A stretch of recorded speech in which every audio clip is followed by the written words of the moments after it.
大體上咧9成7啦，我唔敢話9成9做晒，咁啊做到而家呢度啦。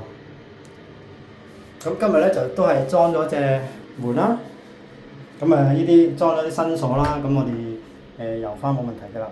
咁我會加啲防撞裝置喺度嘅，即係開門嘅時候咧，呢個位揩到嚇，咁就個 radiator 搞掂咗啦。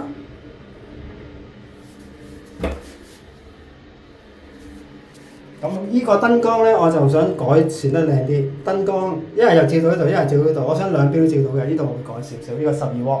咁呢度嘅個效果我覺得幾好，個客都滿意，因為我攞毛巾見到晒啲毛巾啊，咁唔會話黑蚊蚊咁樣啦。嗱，呢度有少少三角形嘅。咁另外幅畫掛翻上去啦。而家仲有一樣嘢咧，就係我同個客喺度研究緊啊，買唔買廁紙架咧？因為如果裝喺呢度咧，其實咧會 stick 咗出嚟咧，其實大家都覺得好似爭咗少少。就算我哋揾到，佢又要揾翻同呢個一樣款啦，即係嗰個顏色，都係會好阻啊！即係坐喺度咧，我感覺唔舒服。大家都覺得有啲咩計咧？咁我就提議啊，不如我哋試下整個入牆啦，入牆嘅廁紙，但係要做得好睇啦。咁而家我就喺度諗緊，究竟我哋定咗個高度。咁啱個廁紙咧就係響呢個位置中間嘅，咁睇下點樣個收口啊，或者會做得好啲，咁可能揼一半都好，總之就唔會話，譬如我坐喺度嘅時候咧，就唔會話頂到好唔舒服啦。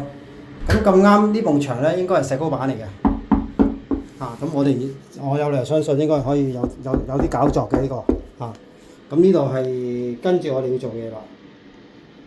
咁呢度就同佢做咗，好容易攞出嚟啦。呢個位置就可以做一少少儲物空間呢度。